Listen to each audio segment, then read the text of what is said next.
Spacerując kładką pomiędzy Kazimierzem a Podgórzem, rzadko kiedy myślimy o ojcu Letusie Bernatku.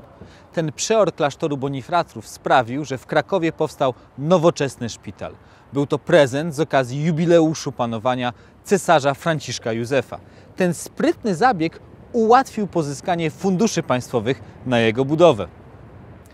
Krakowska medycyna słynie nie tylko z postaci ojca Letusa Bernatka, ale także z wybitnych chirurgów, prekursorów wielu różnych technik operacyjnych. Ciekawi mnie, kto jako pierwszy udowodnił, że plica polonica, czyli tzw. kołtun, to nie choroba zakaźna czy dziedziczna, a także jak wyglądały pierwsze znieczulenia i kto je zastosował w Krakowie. Te pytania chciałbym zadać dzisiaj naszemu ekspertowi, wybitnemu znawcy historii medycyny.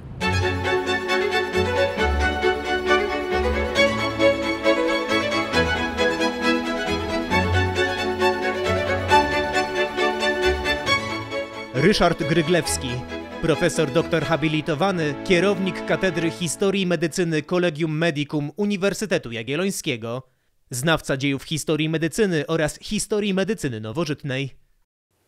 Medycyna w Krakowie nie zawsze związana była ze słynną ulicą Kopernika.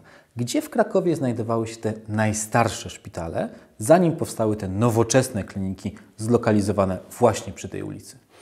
No, jeżeli byśmy się cofnęli do czasów średniowiecza, to szpitale w Krakowie były lokalizowane, najwięcej z nich było lokalizowanych w obszarze samego miasta, czyli w obrębie murów miejskich, natomiast także znajdowały się i poza nimi. Taki szpital, który potem przez całe stulecia, tak można nawet powiedzieć, zyskał sobie u krakowian szczególną uwagę, szczególną jakąś taką pamięć, to szpital Duchaków, znajdujący się kiedyś przy placu Świętego Ducha. No niestety po nim dzisiaj już śladu tak naprawdę nie ma. To jest teatr. Jest Teatr Słowackiego, tak? No i zresztą cała historia związana z wyburzeniem resztek wtedy, rzeczywiście to już było mocno zrujnowane, budynków właśnie szpitala Świętego Ducha. Ale także znajdowały się, jak powiedziałem, w najbliższym sąsiedztwie miasta, chociażby przy dzisiejszej, niedaleko można powiedzieć, dzisiejszej ulicy Kopernika znajdował się szpital Świętego Mikołaja, który był szpitalem parafialnym, przynależnym do kościoła Świętego Mikołaja. Także przy Kleparzu znajdował się szpital Świętego Walentego, który pełnił funkcję leprozorium przez pewien przynajmniej czas. Także te szpitale były rozsiane, one powstawały, potem zanikały, potem często na nowo się pojawiały na mapie miasta Krakowa i tak to wszystko trwało do wieku XVIII. Kiedy będzie powstawać pierwszy zespół klinik lekarskich. A kogo można uznać za ojca tej nowoczesnej krakowskiej medycyny właśnie przy ulicy Kopernika? O, to jest pytanie bardzo trudne. Kogo można uznać za ojca medycyny przy tutaj krakowskiej ulicy Kopernika? No, na pewno będzie to Jędrzej Badurski, taka pierwsza osoba, która jest najbardziej oczywista, który przeniósł kliniki lekarskie, które znajdowały się w kościele, czy przy kościele Świętej Barbary. To był szpital Świętej Barbary przy Małym Rynku. I tutaj w 1788 roku w budynkach poklasztornych utworzono szpital generalny Świętego Łazarza i to jest ten moment, kiedy tak naprawdę rozpoczyna się historia medycyny uniwersyteckiej, medycyny klinicznej i szpitala uniwersyteckiego przy ulicy Kopernika, czy wtedy jeszcze powiedzmy w dzielnicy Wesoła. Przyszły prezydent miasta Krakowa Józef Dietl wykładał także medycynę i udało mu się zwalczyć pewien przesąd związany z tą słynną plicą poloniką. Jakie były zasługi Dietla dla rozwoju medycyny? No, można powiedzieć, były ogromne i wielorakie, bo kołtun to tylko jedna rzecz, którą Dietl bardzo szczegółowo opracował i szczegółowo się nią zajął. Dietl tak naprawdę doprowadził do głębokiej, gruntownej reformy medycyny krakowskiej w połowie wieku XIX, co wiązało się z tym, że przybywając do Krakowa z Wiednia, przyszedł do nas razem z nowym modelem uprawiania medycyny. To się nazywało modelem tak zwanej młodszej szkoły wiedeńskiej. Krótko mówiąc, modelem takiej medycyny naukowej. jakbyśmy powiedzieli, medycyny opartej o wiedzę pewną. Opierała się na anatomii patologicznej, patomorfologii, fizjologii anatomii prawidłowej, czyli cały taki nowoczesny model, dzięki któremu Dietl był w stanie bardzo dokładnie przebadać to, co uważano dotąd za przyczyny lub też za jakieś skutki chorób różnego rodzaju. Między innymi właśnie była ta plika polonica, czyli gwoździec, czyli kołtun, bo to są te nazwy, które tutaj padają. Dietl, krótko mówiąc, na podstawie właśnie szczegółowych, bardzo drobiazgowych badań, zresztą nie tylko jego, bo to była cała komisja. Całe ankiety. Tak, rozsyłane, sprawdzane było to wszystko bardzo dokładnie.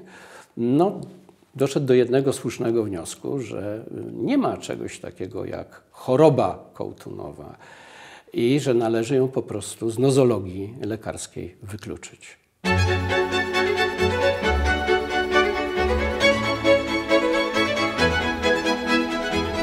Z XIX-wiecznym Krakowem związana była prawdziwa plejada wybitnych lekarzy. Kogo można uznać za prekursora znieczulenia, dzięki któremu operacje nie były związane z tak wręcz niewyobrażalnym bólem? No, tu w Krakowie, jak i zarówno na ziemiach polskich, prekursorem znieczulenia ogólnego był bez wątpienia pan profesor Ludwik Bierkowski, chirurg, który wybitny, tak, to nie ulega najmniejszej wątpliwości, bo to nie tylko znieczulenie, aczkolwiek w tej chwili mówimy o znieczuleniu. I to dokładnie się stało dnia 6 lutego 1847 roku. Znamy dokładną datę. I wiemy, że to właśnie tu w Krakowie, w klinice chirurgicznej, która wówczas znajdowała się w budynku przy ulicy Kopernika 7, tam wtedy się jeszcze znajdowały zakłady kliniczne, przeprowadzono ten zabieg, a w zasadzie można powiedzieć 2 zabiegi, przy czym poprzedzone to było, co jest ciekawe, próbą. Na studentach. Tak, na 2 studentów. Do dzisiejszego dnia nie wiemy, czy ci studenci ochotniczo się zgłosili, czy też raczej profesor ich wytypował. To były jednak trochę inne czasy. Natomiast próba przeszła pomyślnie i 2 pierwsze zabiegi, również 2 pacjentów dobrze to przetrwało. Co pokazuje, że Bierkowski był osobą bardzo ostrożną. Trzeba pamiętać, że kiedy decydował się w lutym 1947 roku na przeprowadzenie tych zabiegów w znieczuleniu eterowym, to w ogóle narkoza eterowa pojawiła się, jeśli tak można powiedzieć, oficjalnie dopiero 16 października 1946 roku, a więc niecałe 4 miesiące wcześniej. To jest słynna operacja bostońska, bo to się odbyło w Bostonie w Stanach Zjednoczonych. To była taka pierwsza oficjalna, bo wiemy dzisiaj, że już wcześniej eksperymentowano pomyślnie z eterem, ale nie było to nagłośnione. A w Europie tak naprawdę ten marsz eteru przez oddziały chirurgiczne zaczął się dopiero w grudniu 1946 roku. Także jeżeli on w lutym, 6 lutego, no to było to bardzo wcześnie. Ale był ostrożny. I to dobrze o nim świadczy, że najpierw wolał sprawdzić, czy rzeczywiście to nie zaszkodzi, a dopiero potem przystąpił, jak to się mówi, do pacjentów. Pionierem produkcji szczepionek przeciwko wściekliźnie był bezsprzecznie Odo Bujwit. Jak wyglądała jego kariera w Krakowie? Raczej pionierem w ogóle światowym to był Ludwik Pasteur. Ale na gruncie polskim. Tak, i doktor Emil Roux, bo to oni opracowali tą szczepionkę, ale tutaj nie przez przypadek przywołuję to nazwisko francuskiego wielkiego badacza, w zasadzie jednego z ojców bakteriologii i mikrobiologii lekarskiej, jak znamy dzisiaj, dlatego, że Bujwit był uczniem Pasteura, a był także później uczniem Roberta Kocha, drugiej wielkiej postaci tych samych początków bakteriologii lekarskiej. Także czerpał od najlepszych, od pionierów absolutnych. I rzeczywiście, jak przyjechał tutaj do Warszawy, bo najpierw przyjechał do Warszawy, to w ogóle uczył się i przez długie lata był w Warszawie, to tam założył pierwszą na ziemiach polskich, a drugą na świecie stację szczepień przeciw wściekliźnie. Trzecią na świecie, a drugą w Polsce zarazem była stacja krakowska, ponieważ Bujwit, kiedy w początkach lat 90. XIX wieku zaproponowano mu objęcie katedry higieny na Uniwersytecie Jagiellońskim, no to wówczas również tą stację właśnie szczepień przeciw wściekliźnie tutaj do Krakowa ze sobą, można powiedzieć, zabrał. A w okresie krakowskim Bujwit zajmował się szeregiem problemów. Przede wszystkim produkcją oczywiście szczepionek, nie tylko przeciw wściekliźnie, także innym chorobom zakaźnym, a także produkcją surowic. I przy zakładzie higieny na ulicy Strzeleckiej, bo tam się na początku ten zakład znajdował, otworzył również i, no, można powiedzieć, zakład właśnie produkcji szczepionek i surowic, który później będzie przeniesiony tutaj na ulicę Lubicz. To naprawdę była znakomita postać, jeżeli chodzi o możliwość tworzenia, przetwarzania, modyfikowania różnego rodzaju szczepionek i surowic. Był na tym polu na pewno numerem 1 w Polsce.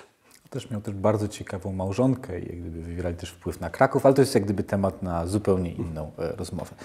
Panie profesorze, który z mistrzów medycyny z XIX i XX wieku zdaniem pana profesora wywarł największy wpływ na rozwój medycyny? No to jest bardzo ciężkie pytanie, bo mieliśmy to szczęście ogromne, że na przełomie, powiedzmy, XIX i XX wieku, czy nawet jeżeli tak szerzej popatrzymy w ostatnich 2 dekadach XIX i pierwszych 2 dekadach XX wieku, mieliśmy naprawdę plejadę znakomitych uczonych. Ale mnie bardzo często w tym momencie na głowy przychodzi postać profesora Napoleona Nikodema Cybulskiego, fizjologa. Znaczy postać niezwykła. Przybył tutaj do nas, do Krakowa, jako wychowanek znakomitej szkoły rosyjskiej, fizjologicznej. Jego mistrzem był wtedy wybitna taka postać, można powiedzieć, znana nie tylko w terenie Imperium Rosyjskiego, Iwan Tarchanow. Ale do Krakowa przybył, zanim jeszcze miał doktorat. Znaczy był w trakcie, tak, był w trakcie, ale rzeczywiście nie miał zakończonego przewodu doktorskiego. Jednak rekomendacja Tarchanowa była tak przekonywująca. Tarchanow przepięknie o Cybulskim napisał, podając zarówno jego przymioty ducha, jakbyśmy powiedzieli, kultury, ale także jej szerokiej wiedzy i umiejętności eksperymentatorskich, że Kraków go przyjął. No i tutaj się zaczęła już kariera w Krakowie profesora Cybulskiego. No, chyba najbardziej znaną jednak i najczęściej przytaczaną jest historia z odkryciem, do czego służą nadnercza, bo to był taki problem. Można byłoby długo o tym mówić. W każdym razie wraz ze swoim asystentem Władysławem Szymonowiczem wskazali, że nadnercza produkują taką silnie biologicznie aktywną substancję, którą wtedy nazwali suprareniną, a dzisiaj wiemy, że to, co obserwowali w modelu zwierzęcym, to było tak naprawdę działanie adrenaliny. I śmiało można powiedzieć, że Cybulski i jego asystent, wówczas później profesor histologii, Władysław Szymonowicz, są współodkrywcami. Obok Brytyjczyków. Obok takiej pary Brytyjczyków, bo to się działo równolegle, w tym samym czasie. No po prostu tak się złożyło, aczkolwiek oba zespoły, brytyjski i ten krakowski, o sobie nic nie wiedzieli, czyli Oliver i Schaffer, bo to o nich mowa, jeżeli chodzi o Brytyjczyków. To była taka publikacja, jakaś taka niskonakładowego czasopisma, w którym ogłosili swoje wyniki i Polacy rzeczywiście nie znali. Raczej nawet to nie to chyba. No nie było takie niskonakładowe czasopismo. Natomiast rzeczywiście ten opływ informacji nie był tak szybki jak w dzisiejszych czasach, to chyba zrozumiałe. Mogli o sobie nie wiedzieć. Zresztą Oliver i Schaffer wprost wpiszą w takim addendum, dodatku do takiego głównego swojego artykułu, poświęconego właśnie badaniu działania wyciągów z nadnerczy, bo to oni w tym kierunku szli, zresztą Cybulski z Szymonowiczem też, że najwyraźniej o sobie wzajemnie te dwa zespoły nie wiedziały. Ale jak dzisiaj czyta się i porównuje to, co zrobili Oliver i Schaffer, z całym dla nich oczywiście szacunkiem, bo rzeczywiście mieli duży wkład w odkrycie, to już powiedzmy skrótem adrenaliny, to niewątpliwie zespół tutaj krakowski miał też bardzo znaczący wkład, a bym powiedział, że nawet przeważający w takim modelu tego, jak to może działać, jak to może wyglądać.